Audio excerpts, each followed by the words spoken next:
Today we have a Selmer tenor mouthpiece, a vintage one, with it's an airflow. It's marked table A star, so it's a very, very narrow tip.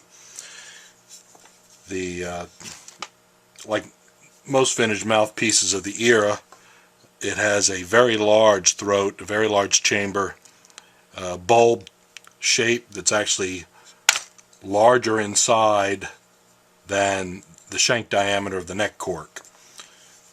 So it kind of resembles a vintage Buescher mouthpiece or a Caravan or Asher, those big guys. The problem with these is that they're too small for anyone to play in tip opening.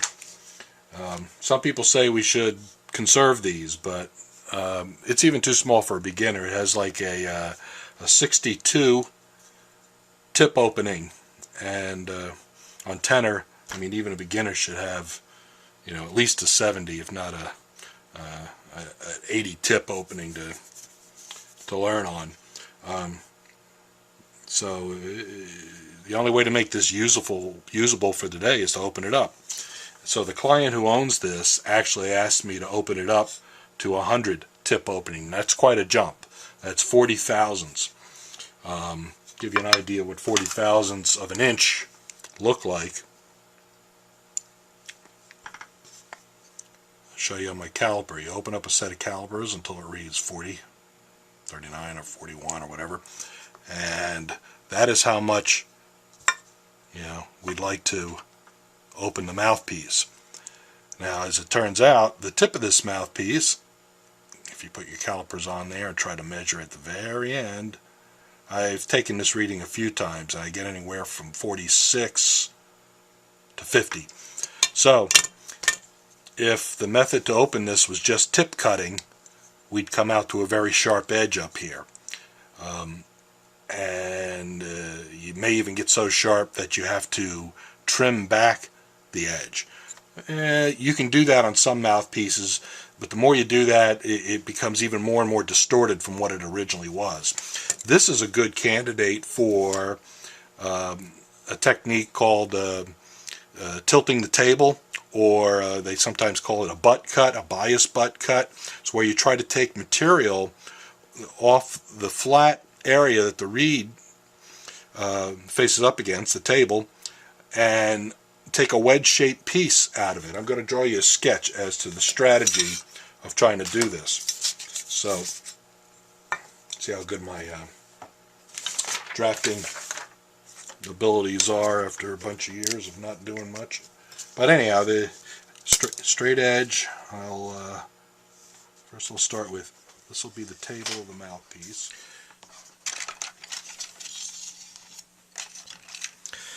Okay, here's the finished sketch. What I'm trying to illustrate here is that up to this point is the facing length. And the strategy is to remove a wedge-shaped piece of material off the table, keep it flat, and by doing that your reed will tilt about the facing length point and the tip will come open. And the relationship that instead of just doing that by hand and freehanding it, I'm going to try to use a little bit of mathematics. That if I want something like 20 thousandths here, the ratio of the distance from the tip to the facing length, and the facing length to the heel, is about 2.5 to 3. It's different for depending on which mouthpiece. On this one, it's closer to 2.5. It's like 2.4.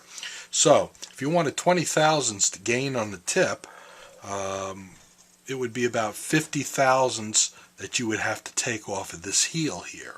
And what I do is I measure this distance across the mouthpiece as a starting point and calculate a target that I want to aim for, and start taking, with some fairly coarse sandpaper, start taking off the material from here. the math helps you zero in on these kind of changes. The other thing I want to illustrate is some people say you should use the bias butt cut. Doc Tenney used to always say this, that you should use it because it doesn't change the relationship of the baffle shape to the reed. Well, the fact that you're going for a more open tip here will make the sound darker if you leave this relationship all the same. So you're trying to preserve something, but you're going to change it. So what you really need to do is some tip cutting, I believe, so that you bring some of the baffle back into play to compensate for the more open tip. So I like to do a combination of on big jobs like this, maybe half of what I'm going for from the tilting the table and the other half from tip cutting, and you get the best of both worlds that way. And you can let the baffle come up, and you don't take too much off the tip. You don't take too much off the heel. You take a lot of material off the heel for a smaller gain up in this area. So, it's just a strategy, a tool, a technique you can use to help yourself out. And I'll show you, how I do that with the spreadsheet. Okay, so here is my starting facing curve. This orientation, like I've showed in my other videos, see the tip opening is 0.62. This is the tip rail thickness. This is the facing length, which is currently fairly short at 41.5. That's millimeters times 2, so it's like 20.75 millimeters long, a bit under an inch. Where our target is to make the facing length longer, like 48, and the tip opening I put on here as 100. If I did the math earlier, what that looks like would be this kind of a target curve, this magenta curve. So, that's a lot of material to take off to get it there. It would actually project longer than this out to a thinner tip rail, but we'll see that as the job goes on. What's new, this chart right here, see if I can blow that up some. Okay, it's just a scratch chart, but what I have listed here is I put a dot on the mouthpiece. Let me turn the slide on again. Put a dot where the facing length target is at 48. Okay, a little white dot. Then to get the ratios, I took calipers and measured the distance from that dot to the tip and the distance of the facing length dot to the heel, to a reference point, middle, maybe 1/8 of an inch from the heel. And these are the numbers that I put up here. Then I calculate a ratio. In this case, it's 2.4. That if you were able to perfectly tilt the table to get a 1/1000 here increase in tip opening, you'd have to go 2.4 times that back here to make that happen. So I did the math here. I put in an 81/1000 tip opening as a target point. 62 is where we are now. And the heel measurement is a reference point across here. 1.182 is a starting point.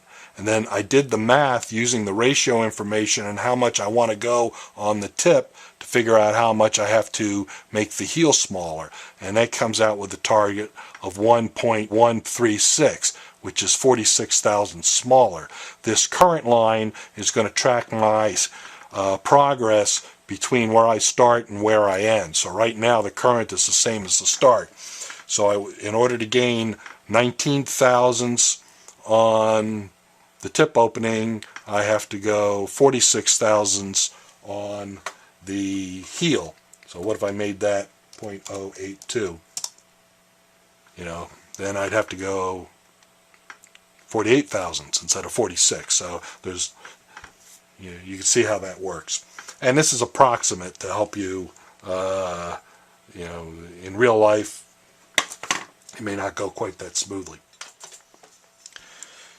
Another aspect of tilting the table I forgot to mention is that when you tilt the table and cut into the body of the mouthpiece, the table width gets wider. So this is a good candidate to do that kind of a job too, because when you put a standard tenor reed template or a reed on here, you can see that the table is narrower than the reed. A good mouthpiece design has the table the same width as the reed, so it assists you with lining it up. So as we cut into the table, this is going to get fatter and fatter, probably too fat, and then we'll have to trim in the sides a little bit to get the shape that we're after, the same as the template. So to get started, what I like to do is protect the facing with some electrical tape. And I'm going to put a strip of this on the part that I don't want to cut. Now this isn't going to stop you if you really hit the electrical tape hard enough. It's going to eat right through it, but this at least helps gauge where to stay away from. So I put it pretty much up close to where that dot is, go across, and we want to, lower the table there. I also tend to take more off the heel and then gradually bring in the rest of it, sneak up onto this point, because I don't want to overshoot that. Okay, to get started, I pull out the big guns. This is a very coarse piece of sandpaper on this rig that I purchased a while back from a company called Sierra Bravo. I don't know if they still make it or not, but it was made for people who do a lot of inlay wood working. So what we want to do is start to take off material from the heel. It's about 110 grit, but it's been used a few times, so it's not quite as coarse as all that.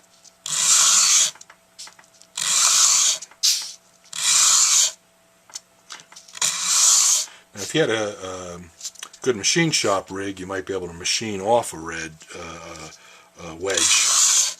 I don't have that. I have used a belt sander too on a metal mouthpiece. I don't recommend doing that. It's a little wild.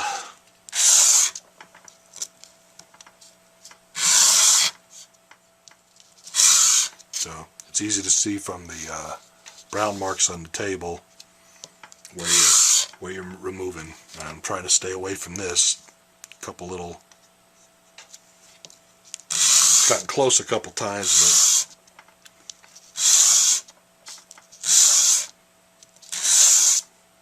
but okay, let's take a measurement. We started, right, 1.182, 1.165 is the current, 1.165. We're going down for 1.134.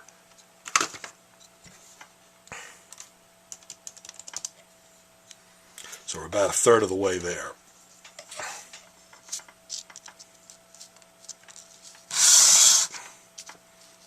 Well, all right, do a few more.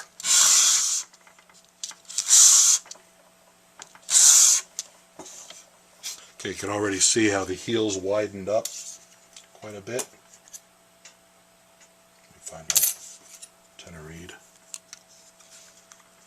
It's almost the width, standard width, so we are going to overshoot it from here. And again, the measurement.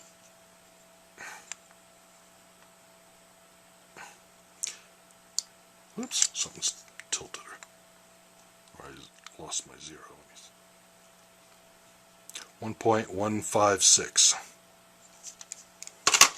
I guess those passes I started taking more material from this area than here.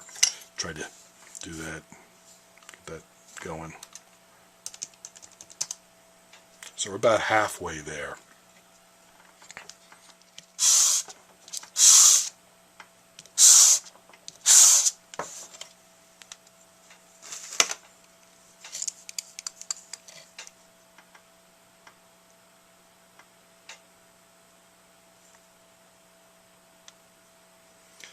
.154. Not gaining a whole lot there, but material's coming off. So let me show you the spreadsheet again, where the scratch table is.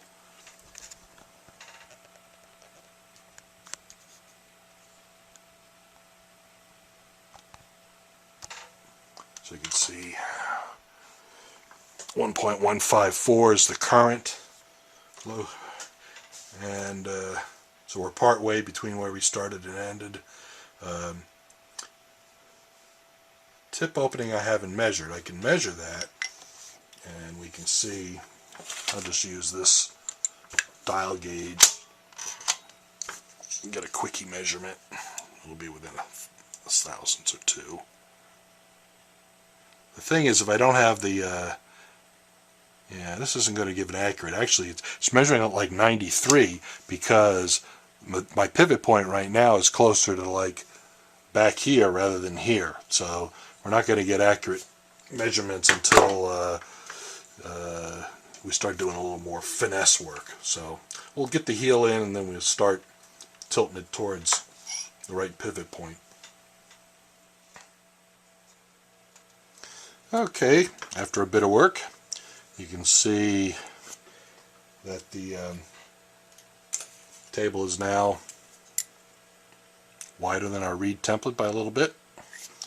It measures at the heel where my reference target is supposed to be 1.135, so it's 1.136. So my current, we're about 96% towards a target. I tried taking more material. You can see it's scuffed up all the way up to where the tape is. I even cut a little close, so I got really close to it. I don't think I overshot it. The current tip opening is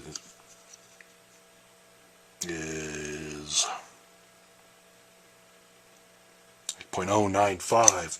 So I still probably, it's probably not a flat table and the gauge is up a little bit. So, but still I'm on target here, and I got to switch to less coarse sandpaper from here on. Okay, I've been taking a few strokes on my normal refacing surface, and I saw where the table was flat and then a little low here, so I've been gradually tilting the table back up to the pivot point. You see where I put my finger pressure helps do that. From here on out, this is pretty much like a normal refacing job, opening the tip. So let me pull this off. I got a little scuff. No, maybe that's just glue. Good, that's just glue. I don't think I overshot past the dot, which is my goal. Otherwise, you gotta cut some more. So we're at 1.134, which was my target, and if I'm right up flat and right up to that dot, we should be close to 82 on the tip. 86, so I may be a little off on that, but you know, we are in the ballpark. So let me check the facing length and see where we really are. to do that. It's the thinnest feeler, 0.0015. Oh, not too bad. It's a little crooked, but at least it's not way down here. So it's like 53 on one side and 48 on the other. Maybe a little crooked. I'll double check something in the middle. Yeah. So I can tilt this part of the table down as and then that'll bring up this side more than the other.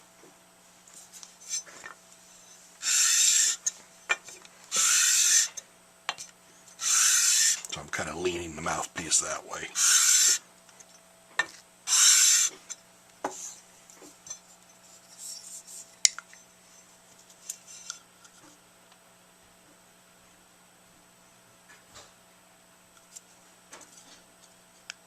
Still a little crooked, but we took about half of it out.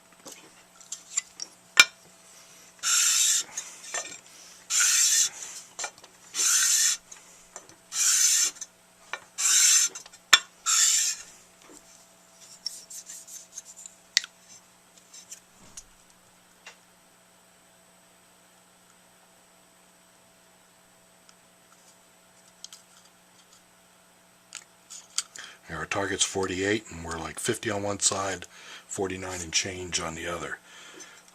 So that's getting real close.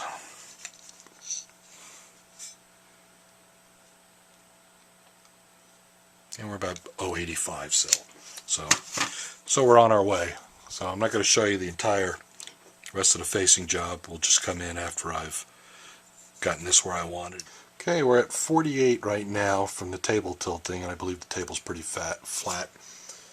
I'm going to take a full set of facing readings to see how close we are, give you an idea of what that looks like. So you'll see the blue dots the blue line will come up. Back where the facing starts, it'll be pretty much at the final target, and towards the tip it'll only be like halfway there.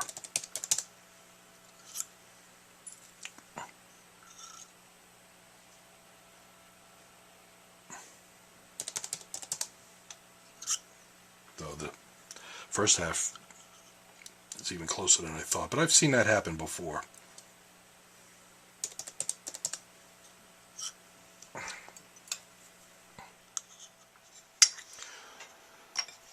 Okay, this is the facing curve we ended up with just tilting the table. It's a little closer to the target back here than I'm used to seeing, but it's still fairly typical in that you kind of get to your targets in the back, and then gradually towards the tip you're kind of short of it. Now if I had managed to tilt the table enough to get the tip on target, I probably would have overshot somewhere in this area, and now then you have to close the table down, and do a little extra work. So it's kind of good to plan on doing half or at the most 3/4 of your work. I usually never do more than half with table tilting. We'll take a look at the again versus the template, what we're looking at. So I'm gonna have to, it's quite a bit wider than the reed template, so that's what I've been saying all along. I've already started cutting the tip a little bit. It's a little crooked right here, but we have to, do some tip cutting from here to there. And there we have the finished facing curve after doing the tip cutting and dialing it all in. And here we have the finished mouthpiece. Slight rollover baffle I created while opening up the tip. See, the table is perfectly the size of a reed. Sides have been cut in